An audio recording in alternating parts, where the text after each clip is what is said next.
Welcome to all of you. आप सबका बहुत बहुत स्वागत है हमारे इस ऑनलाइन लर्निंग प्लेटफॉर्म पे जिसका नाम है लेट्स स्टडी इंडिया। तो फ्रेंड्स, कल की वीडियो में हमने डिस्कस किया था टेरिडोफाइट्स के जनरल कैरेक्टर्स के बारे में। हमने दो वीडियोस दी थी, मतलब पार्ट 1 और पार्ट 2। उसमें हमने कंप्लीट जो जनरल कैरेक्टर्स हैं, किस तरीके के उसमें अलग अलग फीचर्स होते हैं, क्या लीफ का टाइप होता है, क्या उसमें स्टेम का टाइप होता है, किस बहुत सारी हमने बेसिक इंफॉर्मेशन वहां पे ली थी। आज के इस वीडियो में हम लोग डिस्कस करने वाले हैं एफिनिटी ऑफ टेरिडोफाइट्स। एफिनिटी का मतलब क्या होता है कि टेरिडोफाइट जो है वो किस तरीके से उसके जो अगल बगल के मेंबर है, मतलब कह सकते हैं किससे जो थोड़ा सा प्रिमिटिव ग्रुप है जिसे हम लोग ब्रायोफाइट्स कहते हैं, जिसे हम लोग पढ़ के आ चुके हैं, और इससे थोड़ा जो एडवांस ग्रुप है जिसे हम लोग जिम्नोस्पर्म कहते हैं, उसको और जो है ब्रायोफाइट्स को, दोनों के बीच में उसके क्या मतलब कि ब्रायोफाइट्स से उसके अंदर क्या एडवांस कैरेक्टर है और जिम्नोस्पर्म से उसके अंदर क्या जो है कि उसके क्या प्रिमिटिव कैरेक्टर्स हैं। और हम लोग देखेंगे कि ब्रायोफाइट्स में और टेरिडोफाइट्स में क्या सिमिलरिटीज हैं, और उसी के साथ साथ हम लोग देखेंगे कि टेरिडोफाइट्स और जिम्नोस्पर्म्स में क्या क्या सिमिलरिटीज हैं। मतलब कि हम ये देखेंगे कि हमारे पास हमने क्या पढ़ना है, हमने पढ़ना है टेरिडोफाइट्स। अब इस टेरिडोफाइट जो है हमारा, ये ब्रायोफाइट से किस तरीके से एडवांस है, ये ब्रायोफाइट से किस तरीके से एडवांस है और किस तरीके से ये जिम्नोस्पर्म से प्रिमिटिव है, ये किस तरीके से जिम्नोस्पर्म से प्रिमिटिव है। इसी के साथ साथ हम लोग क्या पढ़ेंगे कि जो हमारा टेरिडोफाइट्स है इसमें क्या सिमिलरिटीज है विद द ब्रायोफाइट्स, मतलब कौन कौन से ऐसे कैरेक्टर्स हैं जो ब्रायोफाइट्स में भी हैं और जो है कि टेरिडोफाइट्स में भी हैं, और कौन कौन से ऐसे कैरेक्टर्स हैं जो ब्रायोफाइट्स टेरिडोफाइट्स में भी हैं और जिम्नोस्पर्म में हैं। तो यहाँ पे हम लोग डिस्कस करने वाले हैं क्या एफिनिटी। ये आपके सिलेबस में एज इट इज तो मेंशन नहीं है कि आपको एफिनिटी पढ़ना है, लेकिन बेटर अंडरस्टैंडिंग के लिए कि अगर आप अच्छे से चीजों को समझना चाहते हैं, किस तरीके से इवोल्यूशनरी प्रोसेस में नए नए कैरेक्टर्स का इवोल्यूशन हुआ है, कैसे नए नए कॉम्प्लेक्सिटीज आई हैं, उसको समझने के लिए एफिनिटी समझना बहुत इंपॉर्टेंट है आपको। यहाँ पे सबसे पहले हम लोग देखते हैं कि जो हमारा टेरिडोफाइट्स है उसमें क्या दिया है कि ये कहाँ पे सिचुएटेड है। इसका जो सिचुएशन है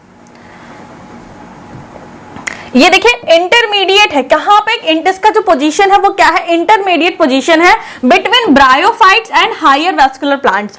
किसके बीच में, ब्रायोफाइट्स में और हायर वैस्कुलर प्लांट्स, मतलब जो जिम्नोस्पर्म्स है उसके बीच की ये इंटरमीडिएट है।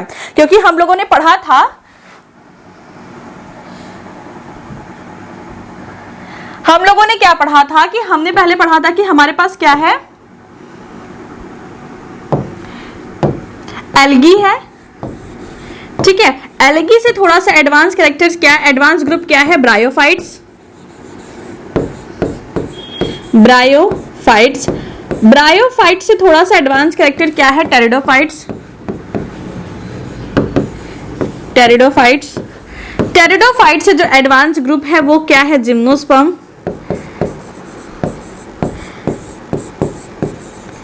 और जिम्नोस्पर्म से जो एडवांस ग्रुप है उसे हम लोग कहते हैं एंजियोस्पर्म्स।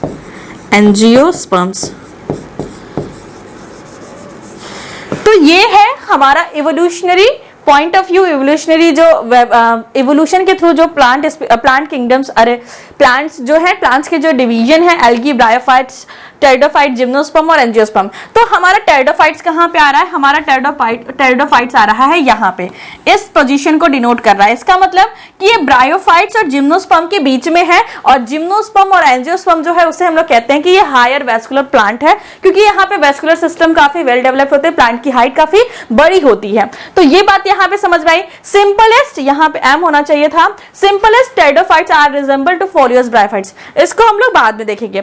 ये यहाँ पे इतनी बात समझ में है कि इसको इवोल्यूशन के हिसाब से कहां पे पॉइंट किया गया है, कहां पे इसको रखा गया है। नेक्स्ट पे चलते हैं। सबसे पहले हम लोग देखने वाले हैं कि ये किस तरीके से रिजेंबल शो करता है, किस तरीके से ये समानता दिखाता है, किससे, ब्रायोफाइट से। टेरिडोफाइट्स ब्रायोफाइट से किस तरीके से सिमिलरिटी शो करता है, इसके बारे में सबसे पहले हम लोग पढ़ेंगे। उसके बाद हम लोग पढ़ेंगे किस तरीके से ब्रायोफाइट से अलग है। थर्ड पॉइंट हम लोग पढ़ेंगे कि टेरिडोफाइट जो है जिम्नोस्पर्म से किस तरीके से समानता दिखाता है, और चौथी पॉइंट हम लोग पढ़ेंगे कि किस तरीके से जिम्नोस्पर्म और जो है टेरिडोफाइट्स एक दूसरे से अलग है। तो सबसे पहले दिया है कि यहाँ पे जो लाइफ साइकिल होता है वो क्या होता है, हेट्रोमॉर्फिक अल्टरनेशन ऑफ जनरेशन देखने को मिलता है। हमने जब ब्रायोफाइट्स पढ़ा था तो भी हमने कहा था कि यहाँ हेट्रोमॉर्फिक अल्टरनेशन ऑफ जनरेशन होता है, और वहीं पे जब हमने टेरिडोफाइट्स के जनरल फीचर्स देखे थे तो पर भी हमने वहां पे देखा था कि हेट्रोमॉर्फिक अल्टरनेशन ऑफ जनरेशन देखने को मिलता है। क्या होता है हेट्रोमॉर्फिक अल्टरनेशन ऑफ जनरेशन? जब आपका जो गैमेटोफाइट है और जो स्पोरोफाइट्स है, मतलब कि जो एन कंडीशन है और जो 2n कंडीशन है, वो दोनों कंडीशन मॉर्फोलॉजिकली एक दूसरे से डिफरेंट होते हैं। उनकी जो स्ट्रक्चर है, उनकी जो बनावट है, उनका जो अपीयरेंस है, वो एक दूसरे से डिफरेंट होता है। Then these type of the जो लाइफ साइकिल होती है उसे हम लोग कहते हैं कि ये हेट्रो जो है कि ये क्या है, हेट्रोमॉर्फिक। मतलब हेट्रो का मतलब होता है डिफरेंट, हेट्रो मींस क्या, डिफरेंट, हेट्रो मींस डिफरेंट, और मॉर्फोलॉजी मतलब मॉर्फोलॉजी, मॉर्फिक मतलब मॉर्फोलॉजी। तो जब डिफरेंट मॉर्फोलॉजी होती है किसके, स्पोरोफाइट और गैमेटोफाइट की, तो इसे हम लोग कहते हैं हेट्रोमॉर्फिक अल्टरनेशन ऑफ जनरेशन। और ये दोनों ब्रायोफाइट्स और टेरिडोफाइट्स दोनों के कैरेक्टरिस्टिक फीचर्स हैं, क्योंकि वहां पे भी जो मेल गैमेट्स और फीमेल गैमेट्स बनता है वो स्पोरोफाइट से अलग होता है, और यहाँ पे भी ऐसा ही होता है। नेक्स्ट में क्या है कि दोनों में जो सेक्सुअल रिप्रोडक्शन का जो तरीका है वो oogamous टाइप का है। अब ये oogamous क्या होता है, जब आपने फर्स्ट सेमेस्टर में एल्गी पढ़ा था तो आपने पढ़ा था कि वहां पे आइसोगैमस होता है, एन आइसोगैमस होता है और oogamous होता है। तो आइसोगैमस में क्या था कि हमारे जो दोनों गैमेट थे जो एक दूसरे से फ्यूज कर रहे थे, एक मिनट ऐसे बताते हैं, हमारे पास आइसोगैमस कंडीशन में क्या थी, आइसोगैमी या आइसोगैमस कंडीशन क्या थी कि हमारे जो दोनों गैमेट थे, हमारे जो दोनों गैमेट थे वो एक दूसरे के से सिमिलैरिटी शो करते थे, मतलब वो मॉर्फोलॉजिकली एक दूसरे के सिमिलर थे। तो ऐसे जो फ्यूजन होता था जहां पे सेम टाइप के गैमेट फ्यूज करते तो उसे हम लोग आइसोगैमी कहते थे। एन आइसोगैमी में क्या होता था कि हमारे जो दोनों, एन आइसोगैमी में क्या होता था कि हमारे पास जो है जो गैमेट थे वो एक दूसरे से डिफरेंट रहते थे। जो मेल था वो ज्यादा एक्टिव होता था, फीमेल कम एक्टिव होती थी। और oogamous में क्या था, oogamous जो है सो सबसे डेवलप टाइप का जो है कि फ्यूजन का तरीका कहलाता है। यहाँ पे क्या होता है कि हमारा एक फीमेल जो फीमेल गैमेट होता है वो साइज में बड़ा होता है, उसमें मोबिलिटी नहीं होती, वो मूव नहीं कर पाता। और वहीं पे मेल जो है वो बहुत छोटा होता है, मेल के नंबर्स भी ज्यादा होते हैं, मतलब फ्यूज तो एक ही करेगा बट प्रोडक्शन मेल के नंबर का ज्यादा होता है। तो ये मेल क्या करता है, स्विम करके किसी भी माध्यम से फीमेल के जो एग है वहां तक पहुंचता है, और दोनों में जो है फर्टिलाइजेशन होता है, दोनों में सिंगैमी की प्रक्रिया होती है। तो दोनों के अंदर चाहे वो टेरिडोफाइट्स के मेंबर हो चाहे वो जिम्नोस्पर्म के मेंबर हो, दोनों में हमने पढ़ा था कि जो मेल गैमेट होते हैं वो क्या होते हैं, बाइफ्लैजिलेटेड होते हैं, वाटर से मूव करते हुए फीमेल के जो है नेक कैनाल सेल तक पहुंचते हैं, आर्चिगोनियम के नेक कैनाल सेल तक पहुंचते हैं। तो वहां पे यहाँ पे आप कह सकते हैं कि दोनों का ये जो प्रोसेस है oogamous दोनों में देखने को मिलता है। नेक्स्ट में क्या है, दोनों के पास sex organ have a sterile jacket.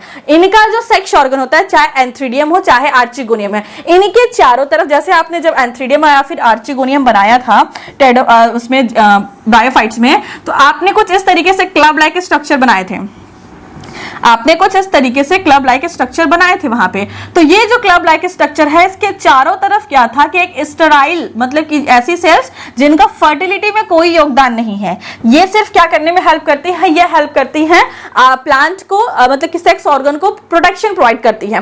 तो ऐसी लेयर जो है सेक्स ऑर्गन के चारों तरफ हमारे जो है टेरिडोफाइट्स में भी पाया जाता है, जिम्नोस्पर्म में भी पाया जाता है। तो ये दोनों के बीच में एक सिमिलरिटीज हो गई।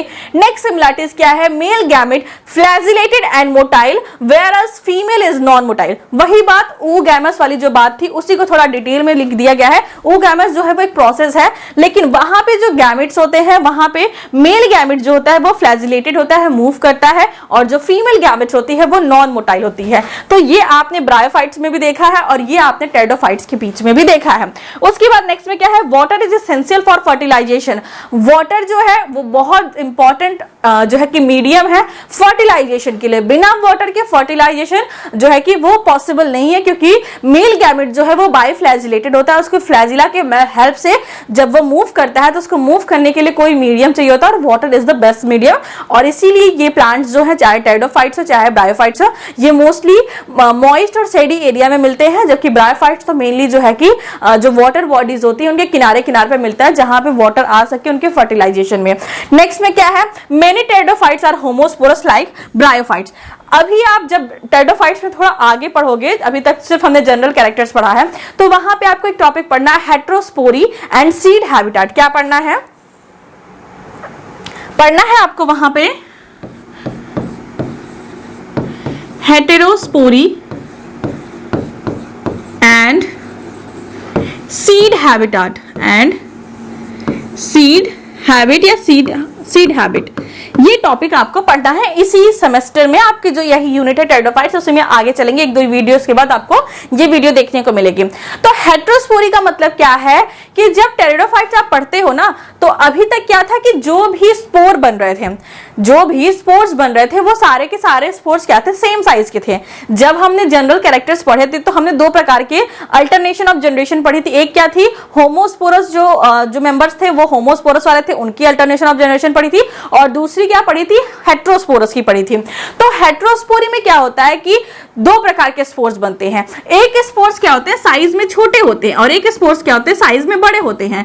तो ये जो कैरेक्टर्स है, इसको जो छोटे वाले होते हैं इसको कहते हैं माइक्रोस्पोर्स, इसको कहते हैं माइक्रोस्पोर्स, और जो बड़े वाले होते हैं इनको कहते हैं मेगास्पोर्स, इनको कहते हैं मेगास्पोर्स। तो ये मेगास्पोर्स और माइक्रोस्पोर्स का जो फॉर्मेशन होता है, ये एडवांस ग्रुप जो टेरिडोफाइट्स का होता है, मतलब जो एडवांस, जैसे हमने अलगी में कुछ प्रिमिटिव ग्रुप पढ़े थे जहां पे हमने नॉन स्टॉक वगैरह पढ़ा था, हमने क्लेमाइडोमोनास वगैरह पढ़ा था, कुछ हमने एडवांस ग्रुप पढ़े थे जहां पे हमने फ्रिस्टिलेरिया वगैरह मेंबर पढ़े थे, कारा पढ़ा था, बैट्राइकोस्पर्मम पढ़ा था। तो उसी तरीके से टेरिडोफाइट्स में कुछ जो है प्रिमिटिव मेंबर होंगे, कुछ जो है एडवांस क्लास होगी, एडवांस मेंबर होंगे। तो ये जो हेटेरोस्पोरी वाला कैरेक्टर्स होता है, ये एडवांस ग्रुप का कैरेक्टर्स है। जो टेरिडोफाइट्स के एडवांस ग्रुप है वो हेटेरोस्पोरी बनाते हैं, और कहा जाता है कि हेटेरोस्पोरी ही सीड हैबिटेट का या सीड बनने का जो है कि प्राइमरी स्टेज था, यहीं से सीड जैसी चीजों का इवोल्यूशन स्टार्ट हुआ है। तो हेटेरोस्पोरी जो है वो एडवांस टेरिडोफाइट्स के कैरेक्टर्स हैं, और जो लोअर टेरिडोफाइट्स होते हैं उनमें जो है होमोस्पोरस कंडीशन पाई जाती है, और होमोस्पोरस कंडीशन ही पाई जाती है किसके अंदर, ब्रायोफाइट्स के अंदर। तो दोनों में सिमिलरिटीज हुई कि जो लोअर टेरिडोफाइट्स होते हैं वो भी होमोस्पोरस होते हैं, और सारे के सारे ब्रायोफाइट्स भी होमोस्पोरस होते हैं, मतलब कि ये दोनों एक दूसरे से सिमिलरिटीज शो कर रहे हैं। नेक्स्ट में क्या है, certain pteridophytes like Rhynia have rhizoid like bryophytes. आपने पढ़ा कि जो टेरिडोफाइट्स होते हैं, हमने क्या पढ़ा था कल, कि जो टेरिडोफाइट्स होते हैं उनके पास क्या होती है, true root stem and leaf होती है, true root stem and leaves होती हैं। लेकिन आपको एक बहुत इंपॉर्टेंट मेंबर पढ़ना है, जो फर्स्ट लैंड प्लांट है, जैसे हम लोग राइनिया कहते हैं, ये जो है एक फॉसिल्स प्लांट है। किसके बारे में आपको पढ़ना है, राइनिया के बारे में पढ़ना है। राइनिया क्या है, एक फॉसिल्स प्लांट है, इसका फॉसिल्स हमको मिला था, और ये फॉसिल से हमको थोड़ी इंफॉर्मेशन मिली थी कि जो प्रिमिटिव टेरिडोफाइट्स थे वो कैसे रहे होंगे। तो राइनिया में हमको देखने को मिलता है कि यहाँ पे रूट नहीं होता है, यहाँ पे रूट नहीं होता है, यहाँ पे जो स्टेम होती है वो लीफलेस होती है, उनके पास कोई लीफ नहीं होता। तो जो है कि राइनिया जो है रूटलेस होता है, और इनके पास छोटे छोटे राइजॉइड्स पाए जाते हैं। तो राइजॉइड्स किसका फीचर्स है, राइजॉइड जो फीचर्स है वो ब्रायोफाइट्स का है। तो कहा जाता है कि जो प्रिमिटिव टेरिडोफाइट्स थे वो ब्रायोफाइट से ही ओरिजिनेट हुए। इसका प्रमाण ये है कि जो राइजॉइड्स थे वो अभी भी टेरिडोफाइट्स के अंदर भी है, जो कि ब्रायोफाइट्स का कैरेक्टर थे। अभी भी दोनों के जो मेल गैमेट्स हैं वो दोनों फ्लैजिलेटेड हैं, दोनों में ओगैमस कंडीशन पाई जाती है, दोनों में वाटर जो है वो एसेंशियल है फॉर द फर्टिलाइजेशन। तो इस तरीके से बहुत सारे अदर टॉपिक भी हैं जो कि सिमिलरिटीज शो करते हैं बिटवीन ब्रायोफाइट्स और टेरिडोफाइट्स के बीच में। तो इससे हमको पता चलता है कि जो इवोल्यूशन हुआ है वो ब्रायोफाइट्स के जो एडवांस ग्रुप थे उन्होंने जो है कि टेरिडोफाइट्स के प्रिमिटिव ग्रुप का जो है कि इवोल्यूशन किया है, उसमें जो कॉम्प्लेक्सिटी आई थी उससे जो है कि टेरिडोफाइट जैसे ऑर्गेनिज्म बने हैं। तो इतनी बात समझ में आई, अगर समझ में आ गई हो तो एक बार आप लोग स्क्रीनशॉट ले लीजिए। हम लोग फिर मूव करते हैं नेक्स्ट स्लाइड पे। तो नेक्स्ट स्लाइड पे चलते हैं। अब हम यहाँ पे डिस्कस करने वाले हैं डिफरेंस। यहाँ पे हम लोग क्या डिस्कस करने वाले हैं, डिफरेंस बिटवीन ब्रायोफाइट्स और टेरिडोफाइट्स। टेरिडोफाइट्स और ब्रायोफाइट्स में डिफरेंस, अगर दोनों सेम ही होता, अगर ब्रायोफाइट्स कंप्लीटली टेरिडोफाइट्स से सिमिलर होता तो हम लोग उसको दो क्लास क्यों बनाते, एक ही क्लास के अलग अलग मेंबर बना देते, अलग अलग जो है कि उसको जीनस में रख देते। लेकिन बहुत सारी सिमिलरिटीज होने के बावजूद भी उसमें कुछ डिफरेंसेस हैं। आप एग्जांपल ले सकते हैं कि जैसे आप और आपके भाई बहन में बहुत सारी सिमिलरिटीज हैं, बहुत सारी सिमिलरिटीज, क्योंकि आप सेम पेरेंट्स के बच्चे हो, लेकिन उसके बाद भी आपके इंडिविजुअल बहुत सारे जो है कि डिफरेंसेस है, इसलिए आपको कहा जाता है कि आप इंडिविजुअल हो, आप दोनों लोग अलग अलग इंडिविजुअल हो। उसी तरीके से ब्रायोफाइट्स और टेरिडोफाइट्स दोनों जो है कि वो जो है कि अलग अलग है, लेकिन उनके अंदर कुछ सिमिलरिटीज है तो कुछ डिससिमिलरिटीज भी है। सिमिलरिटीज हमने देख लिया, अब हम लोग देखने वाले हैं डिससिमिलरिटीज के बारे में।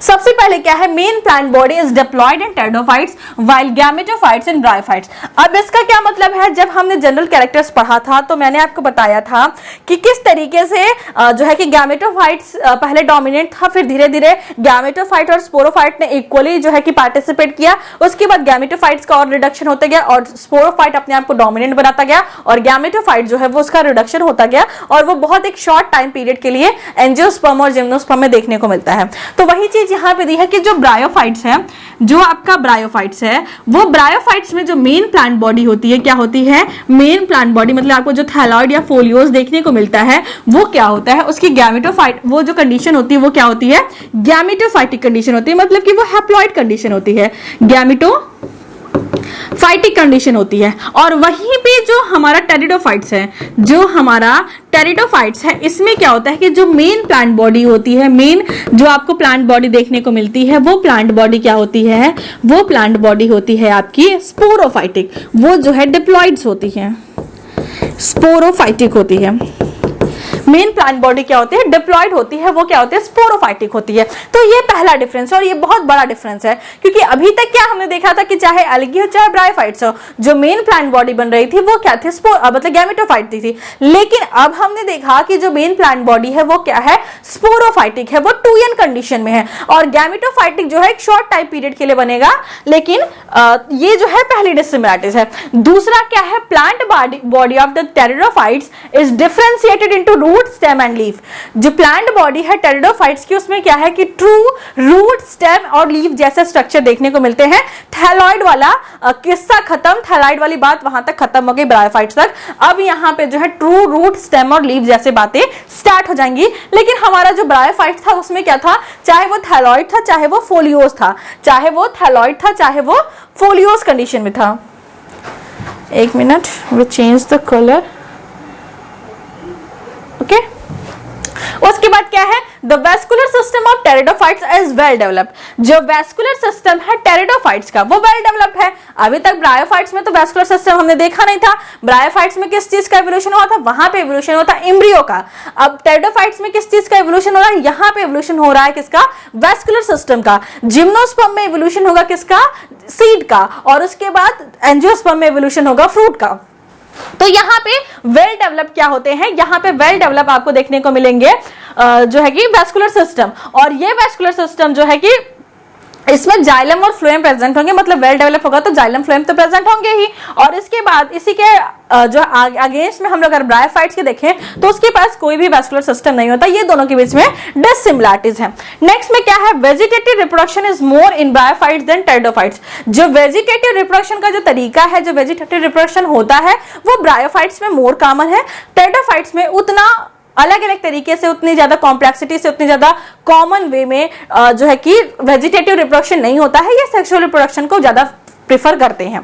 नेक्स्ट में क्या है, bryophytes are always homosporous. Bryophyte जो है वो हमेशा हमेशा होमोस्पोरस रहेंगे, लेकिन टेरिडोफाइट जो है वो होमोस्पोरस और हेटेरोस्पोरस दोनों कंडीशन में देखने को मिलते हैं। जो प्रिमिटिव ग्रुप है वहां पे आपको होमोस्पोरस कंडीशन देखने को मिलेगी, जो एडवांस ग्रुप है वहां पे आपको हेटेरोस्पोरस कंडीशन देखने को मिलेगी। नेक्स्ट में क्या है, द स्पोरोफाइट इज लार्ज। जो स्पोरोफाइट्स हैं वो क्या है, लार्ज हैं। मतलब कि आपने जो स्पोरोफाइट्स पढ़ा, टेरिडोफाइट्स के बारे में पढ़ रहे हैं, तो उनका जो स्पोरोफाइट्स होता है वो लार्ज होता है, लॉन्ग लिव्ड होता है, मतलब ज्यादा टाइम तक रहता है, इंडिपेंडेंट होता है, मतलब कि वो गैमेटोफाइट्स पे डिपेंडेंट नहीं होता है।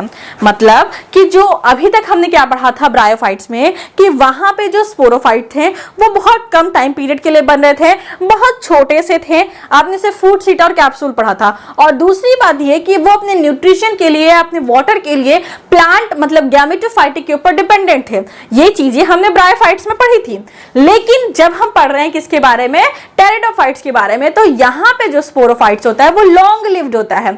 लॉन्ग लिव्ड का मतलब कि काफी लंबे टाइम तक वो रहता है एग्जिस्टेंस में। लॉन्ग लिव्ड होने के साथ साथ उसकी साइज भी बड़ी होती है। साइज बड़ी होने के साथ साथ सबसे इंपॉर्टेंट कैरेक्टर्स ये है कि वो इंडिपेंडेंट होता है। उसे अपने न्यूट्रिशन के लिए गैमेटोफाइट्स पे डिपेंडेंट होने की कोई जरूरत नहीं है, उसने अपने आप को इंडिपेंडेंट बना लिया है। नेक्स्ट में क्या है, जबकि हमारे पास जो ब्रायोफाइट्स होते हैं, अभी हमने टेरिडोफाइट्स के बारे में देखा, ब्रायोफाइट जो है वो कंप्लीटली डिपेंडेंट होते हैं किसके ऊपर, गैमेटोफाइट्स के ऊपर। तो ये भी एक प्रकार की डिसिमिलरिटीज है। नेक्स्ट में क्या है, the sporophytes of some bryophytes have elaters and all together absent in the pteridophytes. एक हमने वर्ड्स पढ़ा था इलेटर्स, स्यूडो इलेटर्स, जो कि हमने कहां पढ़ा था, ब्रायोफाइट्स में। इलेटर्स किस में मिलते हैं, मार्सिलिया में। स्यूडो इलेटर्स किस में मिलते हैं, एंथोसिरोस में। तो इलेटर्स और स्यूडो इलेटर जैसे स्ट्रक्चर आपको स्पोर डिस्पर्सल में हेल्प करते हैं, और ये पाए जाते हैं कहां पे, ब्रायोफाइट्स में। लेकिन टेरिडोफाइट्स में स्पोर डिस्पर्सल के लिए किसी भी तरीके का इलेटर्स, स्यूडो इलेटर्स ऐसे स्ट्रक्चर देखने को नहीं मिलते हैं। तो ये भी एक बहुत बड़ी डिफरेंस है दोनों के बीच में। तो ये समझ में आएगा किस तरीके से ये एक दूसरे से सेम है, किस तरीके से ये एक दूसरे से डिफरेंस है। तो आप लोग एक बार स्क्रीनशॉट ले लीजिए, उसके बाद हम लोग चलते हैं नेक्स्ट स्लाइड्स के ऊपर, ठीक है। अब हम लोग पढ़ने वाले हैं pteridophytes, resemblance of pteridophytes with gymnosperms. अब हम किसके ऊपर पढ़ने वाले हैं कि जिम्नोस्पर्म के साथ इसके क्या रिश्ते नाते हैं, कितना ये जिम्नोस्पर्म को पसंद करता है और कितना ये जिम्नोस्पर्म से अलग है। तो रिश्ते नाते देख लेते हैं, जिम्नोस्पर्म में कितना एक दूसरे को चाहते हैं ये लोग। तो सबसे पहले क्या है, the plant body of both group is sporophytic and differentiated into root, stem and leaf. अब तो स्पोरोफाइटिक, मैंने जब आपको जनरल कैरेक्टर्स पढ़ाए थे तभी मैंने आपको बताया था कि अब क्या होगा, स्पोरोफाइटिक और बढ़ता जाएगा बढ़ता जाएगा बढ़ता जाएगा, और गैमेटोफाइटिक जो है वो रिड्यूस होता जाएगा रिड्यूस होता जाएगा। तो अब क्या हो गया कि जो हमारा जिम्नोस्पर्म है, जो हमारा टेरिडोफाइट्स है, दोनों के अंदर जो मेन प्लांट बॉडी होगी वो क्या होगी, स्पोरोफाइटिक होगी। दोनों में जो मेन प्लांट बॉडी आपको देखने को मिलेगी वो 2n होगी। और दूसरी बात कि इनके अंदर, दोनों के अंदर true, root, stem and leaf जैसे स्ट्रक्चर देखने को मिलेंगे, क्योंकि थैलॉइड वाली बात जो है ब्रायोफाइट्स में स्टॉप लग चुकी है, थैलॉइड जो है ब्रायोफाइट्स में खत्म हो चुका है। अब आगे हम लोग देखने वाले हैं कि young leaf show circinate venation in both group. Circinate type का वेनेशन जो है दोनों ग्रुप में आपको देखने को मिलता है। ये सिर्सिनेट टाइप का वेनेशन हम जब मेंबर्स पढ़ेंगे जो है कि टेरिडोफाइट्स वगैरह के, तो वहां पे हम लोग डिटेल में पढ़ेंगे कि इस वेनेशन में क्या स्पेशल कैरेक्टर्स होते हैं। अभी याद रख लीजिए कि सिर्सिनेट वेनेशन इस दोनों ग्रुप में देखने को मिलता है। उसके बाद the vascular system is well developed in both group. दोनों ग्रुप में वेस्कुलर सिस्टम वेल डेवलप है, क्योंकि अब क्या है कि अब वेस्कुलर सिस्टम तो बन चुका है टेरिडोफाइट्स में, तो जिम्नोस्पर्म और एंजियोस्पर्म तीनों में जो है वेस्कुलर सिस्टम आपको देखने को मिलेंगे। The vascular system क्या है, well developed in both group. Xylem is without vessels and phloem is without companion cells. Xylem में क्या नहीं होगा, वेशल्स नहीं होंगे। जाइलम में क्या नहीं होगा, वेशल्स नहीं होंगे, क्योंकि वेशल्स कहां पे बनना स्टार्ट होंगी, जो जिम्नोस्पर्म की लास्ट ग्रुप है जेनिटल्स जिसे कहते हैं, वहां पे आपको वेशल्स देखने को मिलेंगी। और मेन जो कैरेक्टरिस्टिक फीचर्स है वेशल्स का होना इन जाइलम, वो फीचर्स है एंजियोस्पर्म्स का। तो मतलब सारी की सारी चीजें धीरे धीरे इवॉल्व हो रही हैं। अभी तक जो जाइलम फ्लोएम बना था उनके पास सिर्फ और सिर्फ कंपेनियन सीव सेल्स थे, सीव ट्यूब भी नहीं थे। लेकिन जब आप पढ़ोगे जिम्नोस्पर्म तो वहां पे सीव ट्यूब जैसे स्ट्रक्चर बनने लगते हैं। लेकिन यहाँ पे वेसल्स जाइलम में और जो है कंपेनियन सेल्स जो है फ्लोएम में वो एब्सेंट होते हैं। नेक्स्ट में क्या है कि like gymnosperm many pteridophytes show heterosporous condition. Gymnosperm में कंपलसरी है कि वहां पे हेटेरोस्पोरस कंडीशन देखने को मिलेगी। अगर हेटेरोस्पोरस कंडीशन देखने को नहीं मिलेगी तो सीड का डेवलपमेंट, सीड का एवोल्यूशन वहां पे नहीं हो पाएगा। तो यही चीज यहाँ पे दी गई है कि जिम्नोस्पर्म में तो सारे जिम्नोस्पर्म हेटेरोस्पोरस होते हैं, लेकिन जो हमारा टेरिडोफाइट्स है उसमें कुछ टेरिडोफाइट्स ऐसे होते हैं जो कि हेटेरोस्पोरस कंडीशन शो करते हैं। इसका मतलब कि दोनों का एवोल्यूशन एक ही से हुआ है। मतलब पहले टेरिडोफाइट्स के जो एडवांस ग्रुप थे जहां पे हेटेरोस्पोरस कंडीशन बनना स्टार्ट हुई थी, उसी से आगे चल के जो है जिम्नोस्पर्म का डेवलपमेंट हुआ है। ऐसे ही किसी ग्रुप से जो है कि आगे जिम्नोस्पर्म बने होंगे। तो ये बात आ गई। Some gymnosperm the megaspores retain with within megasporangium और नॉर्मल फीचर्स ऑफ जिम्नोस्पर्म्स। जो है कि हमने क्या देखा कि सीड का फॉर्मेशन जब होगा तो हमारा जो एम्ब्रियो है, हमारा जो एम्ब्रियो बन रहा है मेगास्पोरेंजियम के अंदर, वो वहीं पे रहेगा, वहीं पे वो डेवलप करेगा। जब उसका प्रॉपर डेवलपमेंट हो जाएगा तब वो मेन प्लांट बॉडी से मतलब कि डिस्पर्स होगा, वो मेन प्लांट बॉडी से सेपरेट होगा। तो वही बात है कि जिम्नोस्पर्म में जो है कि यहाँ पे जो in some gymnosperm the megaspores retain within the megasporangium, megasporangium के अंदर जो मेगास्पोर्स हैं वो रिटेन करके रहते हैं, वो वहीं पे रहते हैं जब तक कि उनका प्रॉपर डेवलपमेंट ना हो जाए। और वही फीचर्स कुछ जो है कि यहाँ पे टेरिडोफाइट्स होगा, सम टेरिडोफाइट्स, कुछ टेरिडोफाइट्स में ये होता है और सारे के सारे जिम्नोस्पर्म्स में ये कंडीशन देखने को मिलती है। यहाँ पे टेरिडोफाइट्स कर लीजिएगा। नेक्स्ट में क्या है, there is a regular alternation of sporophytes and gametophyte generation in the both groups. मतलब दोनों के अंदर जो है हेटेरोमॉर्फिक अल्टरनेशन ऑफ जनरेशन एक रेगुलर वे में देखने को मिलेगा कि दोनों में जो है गैमेटोफाइट की जो स्टेज है वो बहुत कम टाइम के लिए होगी और स्पोरोफाइट की जो टाइम है वो बहुत ज्यादा टाइम के लिए होगी। तो ये बात समझ में आ गई। नेक्स्ट स्लाइड पे चलते हैं। लास्ट स्लाइड है आपकी, मतलब लास्ट टॉपिक है जहां पे हम लोग देखने वाले हैं कि difference between pteridophytes and gymnosperm. अभी तक दोनों के रिश्ते में जो अच्छाइयां थी वो देख ली गई, अब दोनों के रिश्ते में क्या बुराइयां हैं, क्या वो लोग एक दूसरे से डिफर करते हैं, उसके बारे में भी देख लेते हैं। तो सबसे पहला क्या है, pteridophytes usually occurs in the most moist and shaded places. जो टेरिडोफाइट्स हैं इनको अभी भी आपको याद रखना है कि इनको फर्टिलाइजेशन करने के लिए मतलब कि इनको फर्टिलाइजेशन करने के लिए वाटर की नीड होगी। और वाटर की नीड क्यों होगी, क्योंकि इनके मेल गैमेट जो होते हैं वो जो है कि इनके मेल गैमेट जो है कि वो होते हैं बाइफ्लैजिलेटेड होते हैं और ये स्विम करके ही फीमेल तक पहुंचते हैं। तो इसीलिए ये मॉइस्ट और सेडेड प्लेसेस पे होते हैं। जबकि आपने जो जिम्नोस्पर्म देखा होगा, जिम्नोस्पर्म का एक बहुत अच्छा एग्जांपल आपने अपने कॉलेज वगैरह में देखा होगा कि साइकस होता है। साइकस पाइनस के प्लांट्स बहुत ज्यादा डेकोरेटिव के लिए यूज होते हैं, बड़े बड़े नेडल्स लाइक उसमें पत्तियां होती हैं। तो ये जो है जीरोफिटिक कंडीशन में होती हैं, इनको पानी चाहिए, बहुत कम चाहिए। ये बहुत जो है कि मरुस्थलीय एनवायरमेंट्स के जो प्लांट होते हैं ये वहां के प्लांट होते हैं। तो कहीं ना कहीं देखिए जो टेरिडोफाइट्स है उसको मॉइस्ट कंडीशन चाहिए, वहीं जो आपका जिम्नोस्पर्म्स है उसको क्या चाहिए, उसको जो है जीरोफिटिक कंडीशन चाहिए। तो ये दोनों के बीच में एक डिसिमिलरिटीज, एक को पानी से बहुत प्यार है, उसको पानी के पास रहना है, और दूसरा बेचारा पानी से बहुत दूर है तो उसे वो जीरोफाइटिक है। नेक्स्ट में क्या है, the gymnosperm have tap root but in pteridophytes tap root is ephemeral and so it is replaced by adventitious root. जो जिम्नोस्पर्म्स है उनकी जो रूट्स होती है वो मेनली टैप रूट्स होती हैं। टैप रूट्स क्या होती है, गहराई में बहुत अंदर तक जाती हैं और बहुत अंदर तक जाने का क्या बेनिफिट है कि बहुत अंदर तक अगर जाएंगी ये टैप रूट्स, तो ये टैप रूट्स अंदर तक जाएंगे तो यहां से बहुत नीचे तक से ये वाटर को एब्जॉर्ब कर पाएंगे। तो इनमें जिम्नोस्पर्म में क्या होता है कि टैप रूट होते हैं। टेरिडोफाइट्स में भी जब स्पोर डेवलप होता है, जब स्पोर जर्मिनेट होता है तो वहां पे टैप रूट बनते हैं, लेकिन टैप रूट बनने के बाद कुछ समय के बाद वहां पे टैप रूट जो है वो खत्म हो जाते हैं, टैप रूट नष्ट हो जाते हैं। और वहां से आपको क्या देखने को मिलता है, यहाँ पे आपको देखने को मिलता है ये बहुत कम टाइम बाद अपने आप को डिस्ट्रॉय कर लेते हैं और यहाँ पे आपको एडवेंटिशियस रूट्स देखने को मिलते हैं जो कि टैप रूट्स को रिप्लेस कर चुके होते हैं। तो ये डिफरेंस है कि जिम्नोस्पर्म में जो मेन रूट्स होती है वो क्या होती है, वो टैप रूट होती है, जबकि टेरिडोफाइट्स में जो मेन रूट्स होती है वो क्या होती है, वो होती है आपकी एडवेंटिशियस रूट्स। नेक्स्ट में क्या है, pteridophytes lack vascular cambium hence do not secondary metabolism occurs. जो टेरिडोफाइट्स था, जब हमने जनरल कैरेक्टर्स पढ़ा था तो हमने देखा था कि वहां पे कैम्बियम नहीं होते। कैम्बियम कौन कौन से है, वेस्कुलर कैम्बियम और कॉर्क कैम्बियम।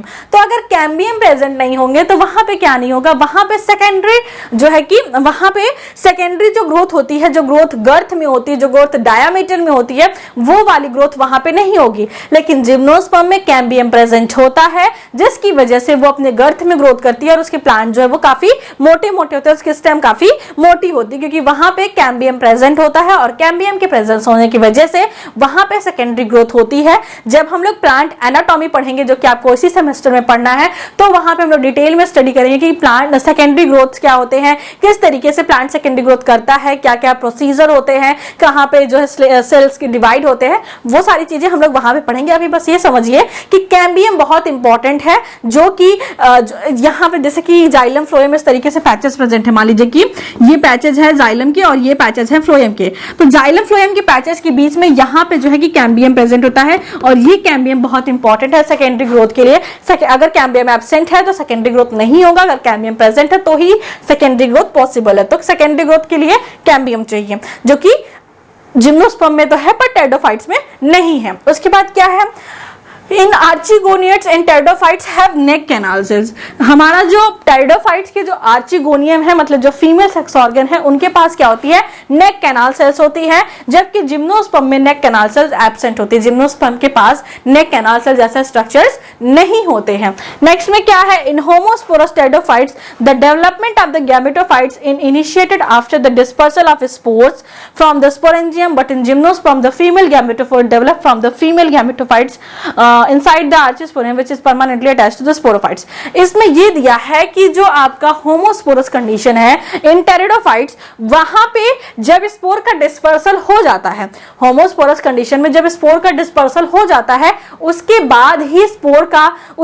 ही स्पोर जो है जर्मिनेट करता है और अपने आगे की प्रोसेस करता है। लेकिन वहीं पे अगर हम बात करें जिम्नोस्पर्म की, तो वहां पे क्या होता है कि कंडीशन हेट्रोस्पोरस होती है, और हेट्रोस्पोरस कंडीशन में जो हमारा फीमेल गैमेटोफाइट्स होता है, जो हेट्रोस्पोरस में फीमेल गैमेटोफाइट्स होता है, वो मेन प्लांट बॉडी से स्पोरोफाइट से अटैच्ड होता है और उसी कंडीशन में ये क्या करता है कि ग्रोथ करना स्टार्ट कर देता है।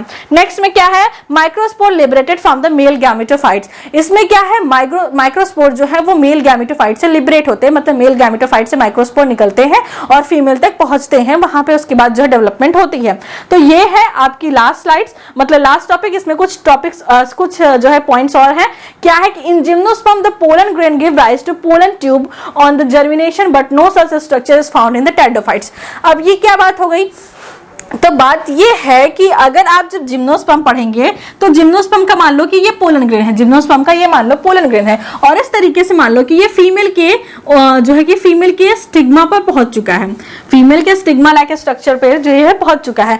अब क्या होगा कि ये जो है यहाँ पे इंटरेक्शन करेगा और इस तरीके से जर्मिनेट करके पोलन ट्यूब बनाएगा। ये क्या बनाएगा, पोलन ट्यूब बनाएगा, पोलन ट्यूब बनाएगा। पोलन ट्यूब जो बनाने के फीचर्स हैं ये जिम्नोस्पर्म्स और एंजियोस्पर्म्स में देखने को मिलते हैं, लेकिन टेरिडोफाइट्स में ऐसा कुछ नहीं होता है। वहां पे जो है डायरेक्ट वो नेक कैनाल सेल्स, मतलब कि यहाँ पे क्या होता है कि हमारा जो इस तरीके से स्ट्रक्चर होता है, तो यहाँ पे जो नेक कैनाल सेल्स होते हैं, इस तरीके से स्ट्रक्चर होता है, तो यहाँ पे जो है नेक कैनाल सेल्स होती है, यहाँ पे जो नेक कैनाल सेल्स होती हैं, ये नेक कैनाल सेल्स जब मेल ये मैच्योर जाती है तो यहाँ पे ये नेक कैनाल से लिबरेट जाती है और यहाँ से डायरेक्ट जो है हमारा मेल गैमेट जो है एक सेल्स तक पहुंचता है, जबकि यहाँ पे मेल ट्यूब जो है जर्मिनेट करती है और पोलन ट्यूब की सहायता से यहाँ पे सिनगैमी की प्रोसेस होती है। तो ये दोनों में एक डिफरेंस है।